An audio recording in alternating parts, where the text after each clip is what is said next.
চলি আছে না মানে এইটো অলৰেডি চলি গৈছে আগতে আমাৰ দিনতো তেনেকে এনক্ৰচমেণ্ট বা ডিফৰেষ্টেশ্যনটো ইমানকৈ হোৱা নাই আগত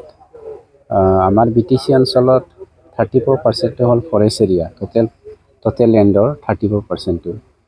34% 14% যোৱা চৰকাৰৰ দিনতে ডিষ্ট্ৰয় হৈ গৈছে গতিকে সেইটো উদ্ধাৰ কৰাৰহে আমি প্ৰচেষ্টাত লাগি আছোঁ গতিকে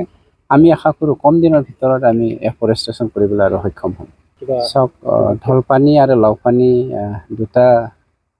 ৰেঞ্জটো লৈ পেলাই ফৰেষ্ট ৰিজাৰ্ভ ব্লকটো লৈ পেলাই আমি এটা নতুন নেশ্যনেল পাৰ্ক গঢ়িবলৈ গৈ আছোঁ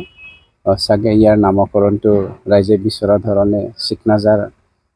নেশ্যনেল পাৰ্ক হ'বও পাৰে আমি আশা কৰিছোঁ নামকৰণটো যিয়ে নহওক খুব কম দিনৰ ভিতৰতে অন্য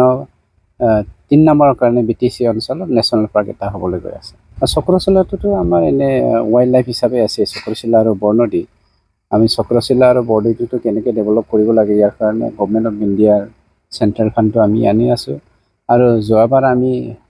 বৰনদী ৱাইল্ড লাইফটো খুব মানে বেলেগ ধৰণে এটা আঁচনি লৈ পেলাই আমি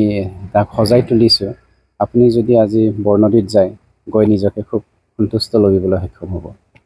চক্ৰশিলাত এতিয়াও আছে হয় তাহানি যিখিনি ইনক্ৰচ হৈছে নতুনকৈ হোৱা নাই আমি কম দিনৰ ভিতৰতে তাক ব্যৱস্থা লৈ আছোঁ কেনেকৈ ৰিকভাৰ কৰিব পাৰে ইলেকশ্যনৰ কাৰণে আমি অলপমান পিছুৱাই আছিলোঁ এতিয়া ইলেকশ্যনটো হৈ গ'ল গতিকে কাৰো লগত কম্প্ৰমাইজ নকৰি BTCৰ গ্ৰেটাৰ ইণ্টাৰেষ্টৰ কাৰণে BTCত থকা 35 লাখ জনসাধাৰণ গ্ৰেটাৰ ইণ্টাৰেষ্টৰ কাৰণে আমাৰ যি হেৰিত আমি ভুগিব লগা হৈছে